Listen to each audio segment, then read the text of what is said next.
समय पहले एक बहुत फेमस एक्टर ने इस बात पर खेद प्रकट किया कि उसने अपनी पत्नी और बच्चों के साथ और अधिक समय क्यों नहीं बिताया। चारों ओर कितने लोग हैं जो हमारे साथ तो हैं, लेकिन हम सब हैं अकेले ही। हाँ, लोगों की यही एक बात होती है कि काश मैंने अपने परिवार से या दोस्तों से और नजदीकी का रिश्ता रखा होता। आज के समय में सच्चे मित्रों का जैसे अकाल हो, इसलिए कोई भी किसी से अपने दिल की बातें शेयर नहीं करता। आज हम अकेलेपन के बारे में बात करेंगे। पहले सुनते हैं परमेश्वर का वचन। परमेश्वर का वचन हमने भजन संहिता की पुस्तक उसका 42 अध्याय उसकी पहली आयत से लिया है। यहाँ इस प्रकार लिखा है, जैसे हरणी नदी के जल के लिए हाँफती है, वैसे ही हे परमेश्वर मैं तेरे लिए हाँफता हूँ। जीवते परमेश्वर, हाँ परमेश्वर का मैं प्यासा हूँ। मैं कब जाकर परमेश्वर को अपना मुंह दिखाऊंगा। मेरे आंसू दिन और रात मेरा आहार हुए हैं, और लोग दिन भर मुझसे कहते रहते हैं, तेरा परमेश्वर कहाँ है। वह स्मरण करके मेरा प्राण शोकित हो जाता है कि मैं कैसे भीड़ के संग जाया करता था। मैं जय जयकार और धन्यवाद के साथ उत्सव करने वाली भीड़ के बीच में परमेश्वर के भवन को धीरे धीरे जाया करता था। हे मेरे प्राण, तू क्यों गिरा जाता है? तू अंदर ही अंदर क्यों व्याकुल है? परमेश्वर पर आशा लगाए रख, क्योंकि मैं उसके दर्शन से उद्धार पाकर फिर उसका धन्यवाद करूंगा। परमेश्वर के वचन को पढ़े और सुने जाने से आशीष हो। आमीन। आदि काल में क्या परमेश्वर ने भी अकेलेपन होने के कारण स्वर्ग और धरती बना दिया ताकि स्वर्गदूत और इंसानों के साथ उनका एक रिश्ता बना रहे? परमेश्वर अकेले नहीं है। जब मूसा ने परमेश्वर से निर्गमन 3 की 13-14 आयत में परमेश्वर का नाम पूछा ताकि वो इजरायलियों को मिस्र में जब जाए तो उनको बता सके, उन्होंने अपना ग्राहक जो नाम किया वो है I am who I am, मैं हूं सो हूं। और क्योंकि नाम जो भी जिसके बारे में उसकी सब गुणों को जाहिर करता है, परमेश्वर ने अपनी नेचर, अपने गुण इस नाम के द्वारा जाहिर कर दिए। उन्होंने ये नहीं कहा आई वॉज या आई विल बी। इसका मतलब ये हो जाता है इनकम्प्लीट है वो, मैं उस समय तो पूरा था, आज नहीं हूं, या मैं भविष्य में पूरा हो जाऊंगा। या तो वो पहले पूरे थे या फिर भविष्य में पूरे होंगे। और इसके द्वारा फिर ये बात जाहिर हो जाती है कि उनकी परफेक्शन जो है वो सदा के लिए है। उनकी नेचर कभी बदलती नहीं है। पहले भी वो पूर्ण थे, आज भी परफेक्ट हैं, भविष्य में सदा के लिए वो संपूर्ण हैं, और किसी भी चीज का उन पर कोई असर नहीं पड़ता है। और इस कारण कोई उनमें कुछ ऐड नहीं कर सकता, हम उन्हें कुछ दे नहीं सकते, और ना उनमें से हम कुछ घटा सकते हैं। वो परफेक्ट हैं हर तरह से। क्योंकि परमेश्वर परफेक्ट हैं, तो जो जो चीजें उन्होंने धरती पर जो कुछ भी रचा है इस पूरे ब्रह्मांड में, वो सब परफेक्शन में ही उन्होंने रचा है, और उनका प्यार इनमें सब चीज में जाहिर होता है। क्योंकि वो परफेक्ट है, उन्हें किसी और चीज की जरूरत भी नहीं है। उन्हें मेरी जरूरत नहीं है कि मैं उनके लिए कुछ कर सकता हूं। इसी प्रकार जो क्रिएशन का प्रोसेस है, रचना का जो प्रोसेस जो लिखा गया वचन के अंदर, उसके अनुसार हर चीज को किसी एक चीज में से उत्पन्न किया गया है, और वही उसे उसका संभालने का, उसका डाइट, खाना पीना उसको वहीं से मिलना है। पेड़ पौधे धरती से आते तो उन्हें धरती में से ही उनकी जो खुराक है वो मिलनी है, और पानी से मछली है तो उसे पानी में ही रहना है। अगर उन्हें इससे अलग किया जाए तो वो नष्ट हो जाते हैं, और मृत्यु के बाद उन्हें उसी में मिल जाना है। पेड़ पौधे को वहीं जमीन में मिल जाना है, मछली को पानी में मिल जाना है। रोमियो की पुस्तक 11 अध्याय 36 आयत में प्रभु यीशु के बारे में पौलुस रसूल कहते हैं, क्योंकि उसी की ओर से और उसी के द्वारा और उसी के लिए सब कुछ है, उन्हीं के द्वारा सब कुछ बनाया गया। उत्पत्ति पहले अध्याय में 3 आयत में फिर परमेश्वर ने आज्ञा दी रोशनी हो जाए, लेकिन सूरज चांद तो चौथे दिन 4 दिन बाद बनाए जाते हैं। तो वहां वो रोशनी जो है वो प्रभु यीशु की महिमा की रोशनी जाहिर होती है, और उस रोशनी के द्वारा फिर हर चीज को जीवन मिलने लग जाता है। फिर 11-12 आयत में आज्ञा दी जाती है धरती को कि वो फल फूल पौधे और फल देने वाले वृक्ष वो सब पैदा करे। फिर 14 से 16वीं आयत में सूरज, चांद और सितारे बनाए जाते हैं। जो फल फूल बनाए गए वो धरती से उनको खुराक मिल रही है, लेकिन परमेश्वर की महिमा की रोशनी से उनका जीवन है। इसी प्रकार सूरज, चांद और सितारे, उनको रोशनी परमेश्वर की तरफ से मिल रही है, तब वो आगे रोशनी दे रहे हैं, परमेश्वर की महिमा की रोशनी को आगे जाहिर कर रहे हैं। जो कुछ भी है वो परमेश्वर की महिमा के द्वारा और उसकी रोशनी में ही उत्पन्न होता है, उसकी रोशनी के द्वारा ही उसे जीवन है। सूरज, चांद उस परमेश्वर की महिमा की रोशनी को रिफ्लेक्ट कर रहे हैं, उसी को सोर्स वही है, वहां से वो रोशनी दे रहे हैं। इसी प्रकार समुद्र के जीव जंतु वो सब समुद्र से मिलते हैं, उसी में मिल जाते हैं, उसे निकाला गया नष्ट हो जाते हैं। आदमी ऐसी चीज है जिसे दो चीजों से बनाया जाता है। पहला है धरती की वो मिट्टी और दूसरा है परमेश्वर की सांस। क्योंकि शरीर जो है वो धरती से बना है तो उसे धरती से ही उसे सस्टेन होता है। फल फूल पौधे जो उसको जो खाने पीने का सामान है धरती से उसके लिए आता है। लेकिन जो उसका प्राण है, सोल और स्पिरिट है, वो परमेश्वर ने उसमें फूंकी तो उसे परमेश्वर की ही जरूरत है और परमेश्वर में ही उसे मिलना है। बाद में जब हम सिर्फ और सिर्फ धरती की चीजों पर अपना फोकस करने लग जाते हैं तो हमारा प्राण, हमारी सोल अकेला होने लग जाती है, क्योंकि कोई उसको मीनिंगफुल जो रिश्ता जो है वो उसका नहीं बनता है, क्योंकि उसका रिश्ता सिर्फ और सिर्फ परमेश्वर से ही बन सकता है। और हमें ये पूरी तरह से एहसास कर लेना है कि परमेश्वर को हमारी जरूरत नहीं है, वो अकेले नहीं है, लेकिन हमें अपने आप को पूरा करने के लिए उनकी जरूरत है। भजन संहिता 42 उसकी पहली 2 आयत जो भी हमने पढ़ी हुई थी, इंसान की आत्मा के बारे में है, और क्योंकि उसकी संतुष्टि परमेश्वर में ही है तो भजनकार कहता है, जैसे हिरणी नदी के जल के लिए हाँफती है वैसे ही है परमेश्वर, मैं तेरे लिए हाँफता हूं। As the deer pants for streams of water. और क्योंकि परमेश्वर में ही उसकी संपूर्णता है, सेटिस्फेक्शन भी उसी में है, तो सोल को, स्पिरिट को, इंसान में हर वक्त ये लगा रहता है कि किस प्रकार मैं परमेश्वर से जुड़ूं, उसके साथ उसका नजदीकी का रिश्ता है तो फिर उसमें संतुष्टि है, नहीं तो वो जैसे वो भूख भजनकार ने कही उसको वो हमेशा लगी ही रहती है। परमेश्वर ने इंसान के साथ सदा रहने का वादा किया, तो फिर हम ऐसे अकेले क्यों हो जाते हैं? आज के युग में तकरीबन सबको ध्यान केंद्रित करने की परेशानी है, और कुछ स्टडीज के द्वारा ये पता चलता है, ये स्टडी होती रहती हैं, कि किसी भी इंसान का ध्यान अभी 5 से 10 सेकंड तक ही किसी चीज पर केंद्रित रहता है। हम सब लोग एक बीमारी है जैसे फोमो कहते हैं, मतलब फियर ऑफ मिसिंग आउट, कि कहीं हम कुछ मिस ना कर जाएं। और जो हमारे फोन या लैपटॉप्स के ऊपर, टैबलेट्स के ऊपर वो हर वक्त वो बीप बीप होता रहता है, मैसेज आते रहते हैं, उसमें हम फंसे रहते हैं कहीं कुछ मिस ना हो जाए। छुट्टी जाने पर भी लोग ये जो वहां पर हैं, जो वहां की सुंदरता है उसको नहीं देख रहे होते, बल्कि अपनी सेल्फी लेकर लोगों को भेजने में लगे रहते हैं।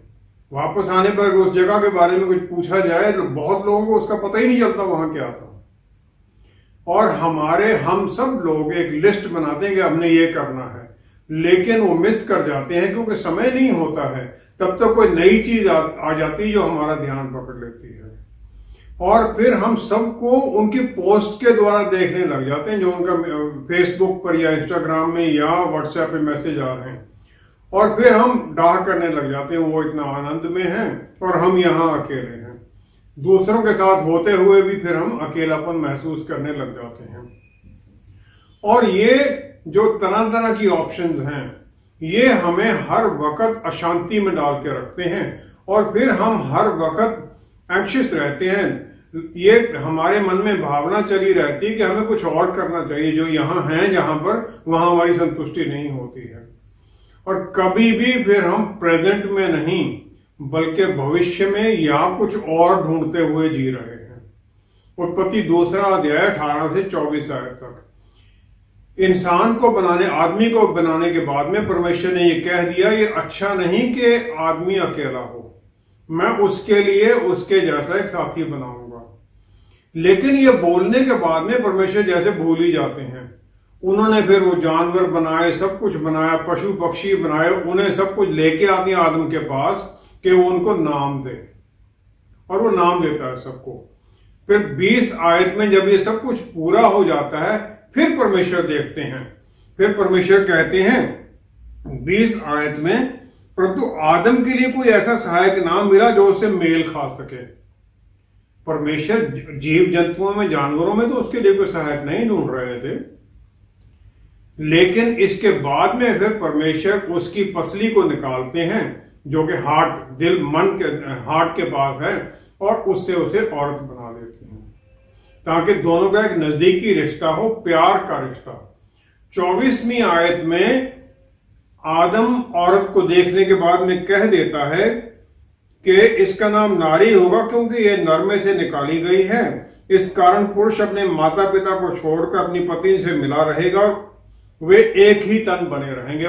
देयर बी वन, स्पिरिचुअली एक होंगे, शरीर में एक होंगे, विचारों में, भावनाओं में एक होंगे।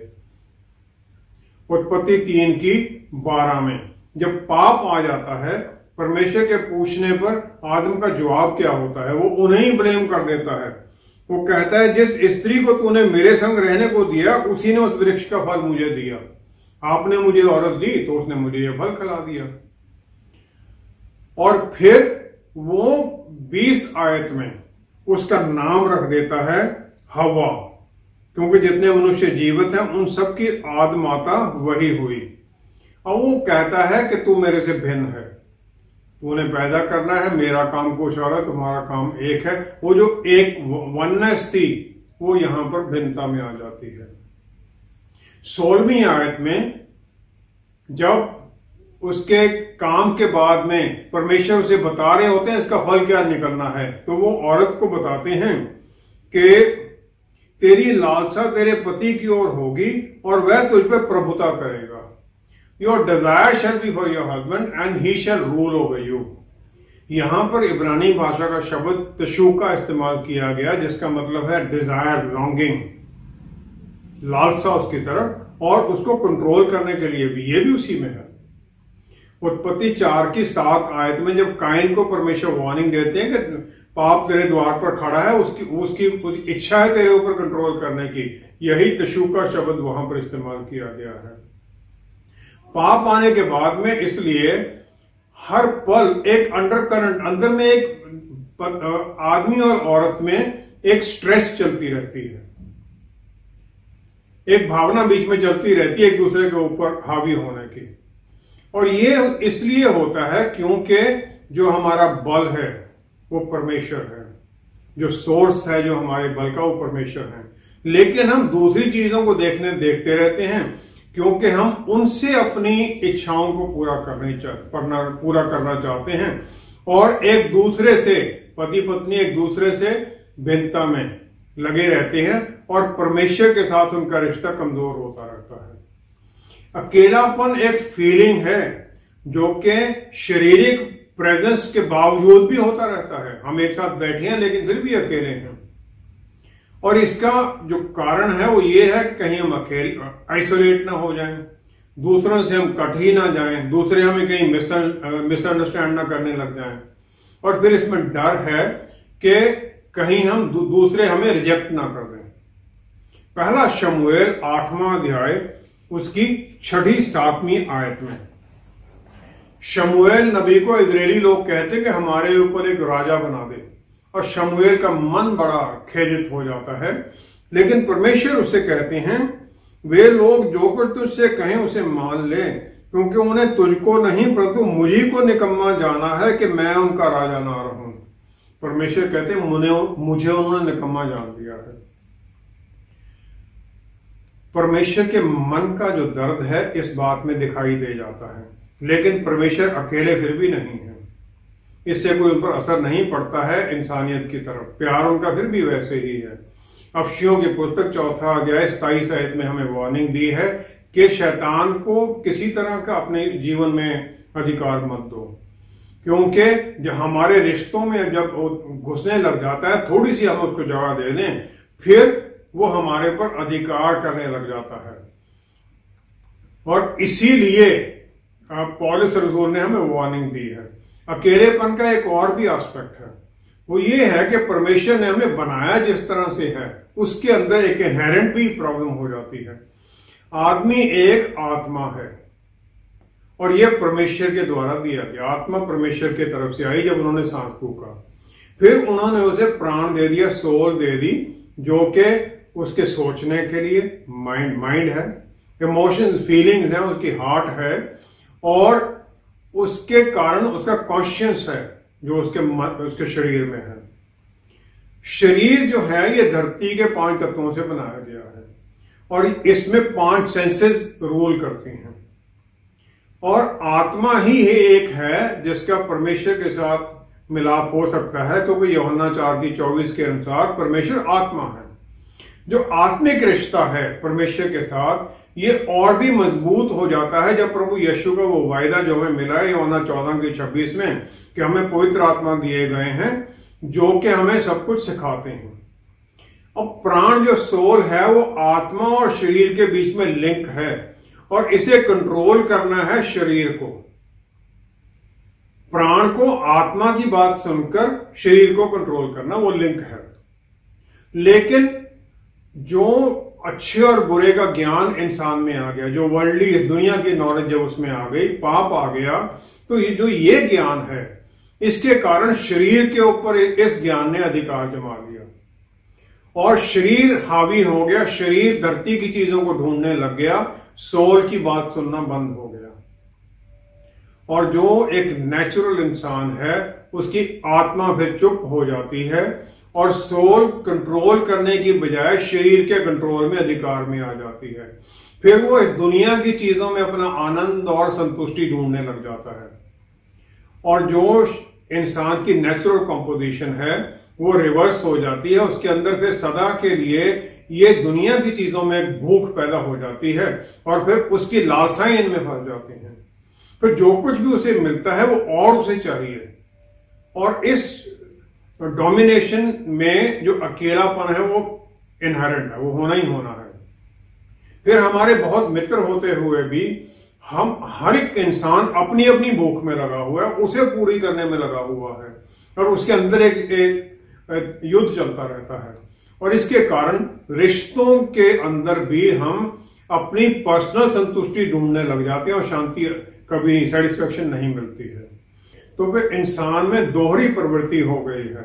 जो आत्मा है, क्योंकि वो इटर्नल अनंत काल के लिए है, उसे स्वर्गीय चीजें और अनंत काल वाली चीजों की चाह है।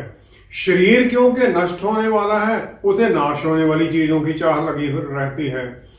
तो आत्मा विश्वास से भरा हुआ परमेश्वर में आनंद मनाना चाहता है, उसके पुत्र में आनंद मनाना चाहता है, लेकिन जो शरीर है वो इस धरती की चीजों में अपना आनंद मनाना चाहता है। परमेश्वर हमें एग्जॉल्टेड अनंत एक आत्मिक ऊपर की स्थिति में ले जाना चाहते हैं, और वो हमें पाप की इस नष्ट होने वाली स्थिति से बाहर निकालना चाहते हैं। लेकिन जो परमेश्वर की ये हमारे लिए कॉल है, जो पुकार है, वो तभी हो सकती है जब हम अपनी गलतियों को समझें, अपने जो फॉल्ट है उन्हें समझें और उन्हें मान लें, और फिर हम ये सोच के चलें कि हमें एक पार्टनर चाहिए जो कि हमें ये भी इसमें सहायता करे और जो हमारे अपने रिश्तों में हमारे साथ मजबूती में चले। फिर हम एक दूसरे के साथ जुड़ने लग जाते हैं, उस पार्टनरशिप में बन जाते हैं, पति पत्नी नजदीक होने लग जाते हैं। और जब हम अपनी महानता में निर्भर होने लग जाते हैं कि मैं तो बहुत हूं, तो फिर हम दूसरों को अपने से नीचे समझने लग जाते हैं। तो ये एक पहली रुकावट आ जाती है हमारे इस अकेलेपन से निकलने में। दूसरी रुकावट है कि हम जो नजदीकी रिश्ते हैं उसको हम फॉल्स ह्यूमिलिटी में आ जाते हैं, फॉल्स नम्रता में आ जाते हैं। ये सोचने लग जाते हैं कि मैं तो इनकेपेबल हूं, मुझसे नहीं होगा ये, मैं तो, मुझे शर्म आती है किसी से बात करने में, किसी के नजदीक नहीं जा सकता, बातचीत में नजदीकी का रिश्ता नहीं बना सकता। तीसरा आ जाता है हम क्योंकि सोचने लग जाते हैं हमें दूसरों को बदलना है, क्योंकि हम बदल नहीं सकते हैं तो अपने आप को भी हम बदल नहीं सकते हैं। तो फिर ये हेल्पलेस स्थिति में आ जाते हैं, जैसा है चलो ऐसे ही चलने दो, क्यों कोशिश भी करनी है।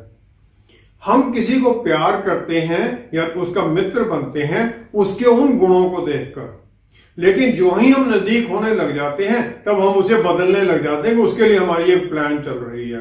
पत्नी पति को बदलने में लग जाती है, पति पत्नी को बदलने में लग जाता है, दोस्त एक दूसरे दोस्त को बदलने में लग जाता है, और हमने ये फेल इसमें होना ही होना है। और इसके कारण फिर या तो हम अकेले शेल में विड्रॉ कर जाते हैं या फिर छोड़ देते हैं। मत्ती 22 की 37 से 39 आयत में प्रभु यीशु ने हमें 2 आज्ञाएं दी। उन्होंने कहा अपने परमेश्वर को पूरे मन पूरे प्राण, with all your mind, with all your heart, with all your soul, उसे प्यार करो। फिर दूसरा उन्होंने कहा कि तुम अपने पड़ोसी से अपने समान प्रेम रख, जैसे अपने आप को प्रेम करता उसे भी प्रेम कर। और फिर हमें जो परेशानी में है, तकलीफ में है, उनकी सहायता करके हमें आनंद मिलता है। और जब हम अपने ऊपर केंद्रित रहते हैं तो अपने आप में ही मगन हैं, किसी दूसरे को हम ना तो खुशी दे सकते हैं ना हम खुशी पा सकते हैं।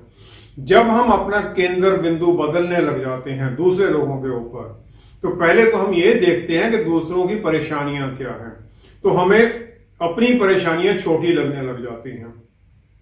दूसरा, जिसकी हम मदद करते हैं, चाहे हम किसी को एक ठंडा पानी का गिलास भी दे दें, तो वो भी परमेश्वर देखते हैं और फिर हमें परमेश्वर नए मित्र मिलाने लग जाते हैं जो सच में हमारे लिए चिंता करते हैं और हम उनके लिए चिंता करते हैं।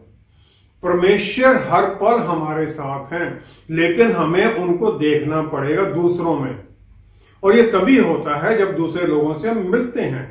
और मिलना फिजिकल है, आमने सामने से, फेसबुक, इंस्टाग्राम या व्हाट्सएप में नहीं है। जब तक हम आमने सामने मिलकर अपने मोबाइल फोन या टैबलेट या उसको साइड में छोड़कर सिर्फ उसी के ऊपर केंद्रित नहीं होते हैं, हम अकेलेपन से कभी निकल ही नहीं सकते। हम किसी दूसरे के अकेलेपन को किस प्रकार दूर कर सकते हैं ताकि हम सच में किसी की मदद कर सकें?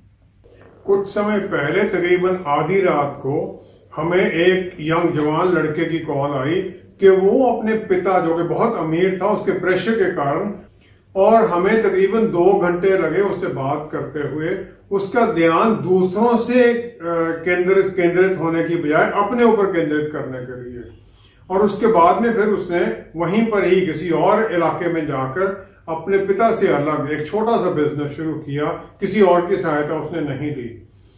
अपनी मेहनत के कारण और दूसरों का ध्यान रखने का उसका एटीट्यूड, उसके कारण बड़े थोड़े समय में ही उसका काम चल पड़ा। और फिर वो सेल्फ कॉन्फिडेंस के साथ बड़ा परमेश्वर में विश्वास के कारण और बढ़ता ही गया। और आज वो अपने पिता के साथ एक बहुत बढ़िया तरीके से पार्टनरशिप में काम कर रहा है। जो बूढ़े हैं, चाहे वो अमीर हैं चाहे गरीब हैं, और जिन लोगों को लोगों ने छोड़ दिया है, परिवारों ने छोड़ दिया है, हम उनकी बातों को सुन सकते हैं, उनकी कहानी को सुन सकते हैं, उनके दुख में साझीदार हो सकते हैं। और ये जो है, ये स्थिति जो न्यूक्लियर फैमिलीज हैं, क्योंकि पति पत्नी और बच्चे कहीं और हैं, माता पिता कहीं और हैं, इसके कारण और भी ज्यादा बढ़ गई है। और बहुत ये जो ओल्ड लोग हैं, ये सिर्फ उनकी बात सुनने के लिए आतुर है कि कोई उनकी बात सुने, कोई कंपनी उनके साथ बैठे, कोई किसी की टैक्स रिपोर्ट भरनी है, किसी को कोई सामान मंगा के देना है, ऐसी छोटी छोटी चीजों में हम उनकी सहायता कर दें। हम ऐसे लोगों की पहचान कर सकते हैं, उनके पास जा सकते हैं हर रोज या जितना उन्हें टाइम जरूरत है उसके अनुसार। बहुत यंग लोग हैं, लड़के लड़कियां बड़े शहरों में, जो ये करते हैं, दूसरों की सहायता करते हैं। और फिर ये दोनों पार्टी इसके तरफ ये बड़ी उत्सुक होकर जाते हैं। जो यंग हैं वो भी जाते हैं, बूढ़े भी उसका इंतजार करते हैं। और जब हम किसी दूसरे को आनंद देने की तरफ बढ़ने लग जाते हैं, किसी दूसरे को खुशी देने में बढ़ने लग जाते हैं, तो हमारे अंदर का मनोबल बढ़ता है और हम भी खुश होने लग जाते हैं। जो टाइथ का, दशमांश का जो कॉन्सेप्ट था बहुत हर एक धर्म में, ये इसी प्रिंसिपल पर है कि दूसरों की सहायता करना।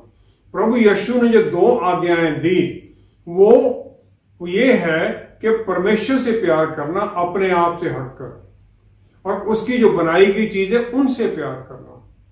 और हमारा जो आनंद है, खुशी है, वो अपने अंदर की चीजों से या जो संसारी चीजें उनसे पूरा हो ही नहीं सकता है। जब हम आत्मिक चीजों में जुड़ने लग जाते हैं, दूसरों की सहायता करने लग जाते हैं, दूसरों में जिसे परमेश्वर ने बनाया उनमें आनंद देखने लग जाते हैं, तब हम खुश होने लग जाते हैं। जो हिस्ट्री है क्रिएशन की, रचना की, उसमें सबसे अकेलापन ज्यादा किसका है? जिसमें गहराई, इतना अकेलापन जो कि हम समझ भी नहीं सकते, वो है परमेश्वर के पुत्र का सलीब के ऊपर जो हमारे लिए पाप बन गए। उसको हमारे लिए समझना असंभव है। और उन्होंने उस समय परमेश्वर से भी अकेले हो गए। मत्ती 27:46 में उन्होंने कह दिया, मुझे क्यों छोड़ दिया आपने? उनके चेले उन्हें छोड़कर चले गए। यशाया 52:14 के अनुसार जैसे बहुत से लोग उसे देखकर चकित हुए, क्योंकि उसका रूप यहां तक बिगड़ा हुआ था कि मनुष्य कैसा ना जान पड़ता था, और उसकी सुंदरता तो आदमियों की सी न रह गई थी। वो आदमियों की तरह दिखाई नहीं दे रहा था, इतना उसे मारा पीटा गया था। अफसियों 2:19 के अनुसार हम स्वर्ग राज्य के अधिकारी हैं, परमेश्वर के परिवार का हिस्सा हैं। और जब फिर हम उसे ढूंढने लग जाते हैं जिसने हमारे लिए ये सब तकलीफें सही, हमारे लिए जो अकेला हो गया, तो फिर वो हमारी सहायता करने के लिए हर पल तैयार हैं। यिर्मयाह नबी की पुस्तक 33 का 3री आयत में परमेश्वर का वायदा है, मैं मुझसे प्रार्थना कर और मैं तेरी सुनकर तुझे बड़ी बड़ी और कठिन बातें बताऊंगा जिन्हें तू अभी नहीं समझता है। परमेश्वर चाहते हैं कि हम उनकी तरफ जुड़े, उनको हम पुकारें, और फिर हमें वो सब कुछ बताने के लिए तैयार हैं। हम अपनी मोबाइल और डिवाइसेस को छोड़ दें और एक समय परमेश्वर के साथ जुड़ने के लिए निकाल लें, उनकी नजदीकी में जाने लग जाएं। और जब हम ये करने लग जाते हैं तो हम उनके साथ नजदीकी में चले जाते हैं, दूसरे रिश्ते अपने आप ही नजदीक आने लग जाते हैं। हम सबके साथ नजदीकी में, परमेश्वर के साथ नजदीकी में अपना आनंद पाने लग जाते हैं, और फिर हम अकेले रह ही नहीं सकते। अकेलापन अपने आप ही हमारा खत्म होने लग जाता है। आइए हम प्रार्थना करें। पिता परमेश्वर, क्या ही धन्य है आप कि आपने अपने प्यारे बेटे को भेज दिया ताकि वो हमें आपसे जुड़ने में, दोबारा जुड़ने में सहायता करें। जो हमारे इस रिश्ते में रुकावट थी हमारे पाप की, वो उन्होंने अपने ऊपर ले लिया ताकि हम उस अंधेरे से निकल सकें। और आपने भी इस बात में खुशी मनाई कि आपके बेटे ने ये सब कर दिया और हमारे मुक्तिदाता बन गए।